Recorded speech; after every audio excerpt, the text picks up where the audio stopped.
আজকের আমাদের টপিক হচ্ছে অ্যান্টি ইনফ্ল্যামেটরি ডায়েটস।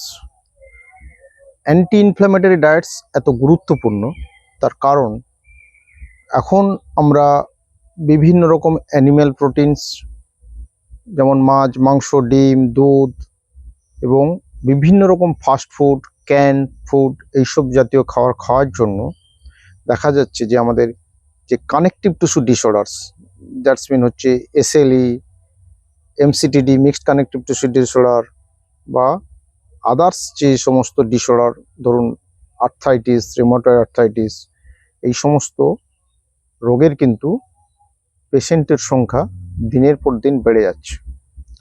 এর কারণ হচ্ছে আমাদের কিন্তু বেশ কিছুটা হচ্ছে ডায়েট হ্যাবিট। আমরা যদি ডায়েটে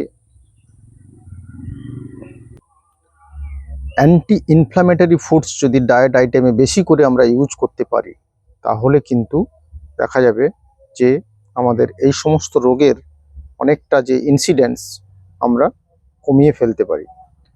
ফার্স্ট হচ্ছে ডায়েটে কি না, গ্লুটেন ফ্রি ডায়েট যে সমস্ত হয় সেই সবগুলো আমাদের কিন্তু বেশি পরিমাণে খেতে হবে।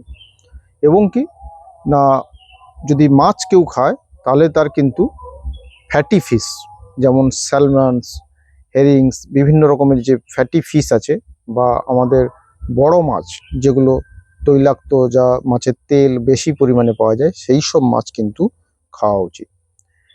রাইস কীরকম, যেগুলো আমরা খাচ্ছি, যে ফাইন রাইস বা ব্রাউন ব্রেড, যেগুলোতে যাদের অ্যালার্জি থাকে, সেই সব কিন্তু আমাদের একদম অ্যাভয়েড করা উচিত। বা আমাদের যেমন পালিশ চাল বাদ দিয়ে যেগুলো মোটা চাল বা লাল চাল, এইসব কিন্তু খাওয়া উচিত। এইসব খেলে কিন্তু আমাদের একটা ইনফ্ল্যামেটরি যে প্রসেসটা, সেটা কিন্তু শরীরে অনেক কম হয়। নেক্সট হচ্ছে আমরা ভেজিটেবলস, যে সমস্ত ভেজিটেবলস অ্যান্টি ইনফ্ল্যামেটরি প্রপার্টি, সেটা হচ্ছে green leafy vegetables, broccoli, others যে সমস্ত, ধরুন আমরা কফি জাতীয় খাবার যদি আমরা খাওয়ার থেকে বাদ দিই, বা ডালের মধ্যে যেগুলো বিভিন্ন রকমের লেন্টিলস, অ্যালমন্ডস এবং আখরোট জাতীয় খাবার যদি আমরা প্রচুর পরিমাণে খাই, ফলের মধ্যে হচ্ছে ব্লুবেরি, ব্ল্যাকবেরি এবং আদার্স অ্যাভোকাডো ফল যদি আমরা বেশি পরিমাণে খাই, এবং সাইট্রাস ফুডের মধ্যে হচ্ছে কিন্তু অরেঞ্জ বা আদার হচ্ছে যে সমস্ত কমলা লেবু অথবা মৌসম্বি লেবু, এইসবের জুস যদি আমরা খাই, তাহলে কিন্তু আমাদের ইনফ্লামেশন শরীরে অনেক কম হয়। এবারে আমরা অনেক সময় চা এবং কফি খাই, দুধ চিনি দিয়ে চা খাই, এটা কিন্তু শরীরের পক্ষে খুবই ক্ষতিকারক। যদি পেশেন্ট কেউ অ্যানিম্যাল প্রোটিন বা অ্যানিম্যাল ফুড, অ্যানিম্যাল থেকে যে সমস্ত সোর্স থেকে যে সমস্ত ফুড, এগুলো যদি বাদ দিতে পারে, তাহলে কিন্তু তার কিন্তু অনেক শরীরের মধ্যে যে ইনফ্লামেশনের চান্স অনেক কমে যায়। এবার অ্যান্টি ইনফ্ল্যামেটরি ফুড আমাদের দিন দিন বাড়ছে কেন?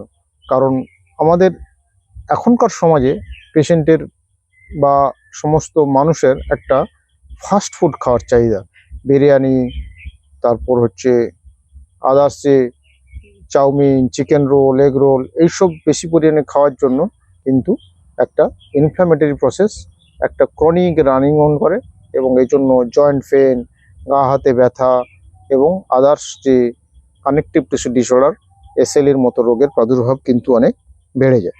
কারণ এই ইনফ্লামেশন কিন্তু আমরা যদি একটা 18 থেকে 20 বছরের বাচ্চার দেখি, তাদের যদি আমরা একটা এলএফটি করি এবং তার যদি এসজিপিটি বা এএলটি লেভেল যদি দেখা যায় মোর দেন 2 টাইমস, ধরুন নর্মাল ভ্যালু, ল্যাব ভ্যালু 40, সেখানে দেখা যাচ্ছে 70-80, তাহলে আমরা কিন্তু বলি যে এর শরীরের মধ্যে একটা chronic inflammatory process run over করছে। এই ইনফ্ল্যামেটরি প্রসেস রান ওভার করার জন্য এই পেশেন্টের কিন্তু ভবিষ্যৎ রিস্ক, যে কার্ডিওভাস্কুলার ইভেন্ট হওয়ার জন্য, হার্ট অ্যাটাক বা স্ট্রোক এইসব বা আদার্স ইনফ্ল্যামেটরি ডিজিজ হওয়ার রিস্ক কিন্তু অনেক বেশি। যে সমস্ত ফুড আমাদের বাদ দিতে হবে, যে অ্যান্টি ইনফ্ল্যামেটরি ডায়েট করার সঙ্গে সঙ্গে যে সমস্ত খাবার আমাদের ডায়েট প্ল্যান থেকে বাদ দিতে হবে, সেটা হচ্ছে প্রসেসড ফুড বা any type of can food, যেটা হচ্ছে আমাদের অ্যাভয়েড করতে হবে। আর কি, ফ্রোজেন্স, ফ্রোজেন মিল বা প্রসেস মিট এগুলোকে বাদ দিয়ে আমাদের হচ্ছে ফ্রেশ মিট দোকান থেকে কিনে খেতে হবে। Any type of soda or আমাদের যেগুলো কোল্ড ড্রিঙ্কস আকারে পাওয়া যায়, পেপসি, কোকোকোলা, এইসব ইমিডিয়েট হচ্ছে বন্ধ করতে হবে। আর হচ্ছে রিফাইন্ড কার্বোহাইড্রেট, ধরুন ময়দার খাবার, একদম মিল্ড রাইস, এগুলো কিন্তু বন্ধ করতে হবে। আর হাইড্রোজেনেটেড ফ্যাটস অ্যান্ড অয়েলসও করতে হবে। আর একটা হচ্ছে গ্লুটেন ফ্রি ডায়েট, এবং যেগুলো হচ্ছে চিনি বা এইসব ফাইন সুগার যেগুলো যেগুলো আমরা ইজিলি হচ্ছে অ্যাবজর্ব হয়ে যায় ইন্টেস্টাইন থেকে, সেই সব জিনিস বাদ দিতে হবে।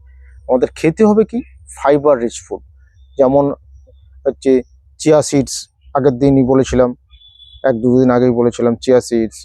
আদার্স হচ্ছে যেগুলো হচ্ছে আমাদের লংজিভিটি বা দীর্ঘদিন আমরা সুস্থ হয়ে বেঁচে থাকতে পারি যেসব খাবার খেলে, সেই সব খাবারগুলো যেমন লেন্টিলস, ফলের মধ্যে ব্লুবেরি, সাইট্রাস ফুড, আর হচ্ছে যে সমস্ত ফুডসে যেমন পাইনঅ্যাপেল, এইসবগুলো কিন্তু বেশি পরিমাণে খেতে হবে।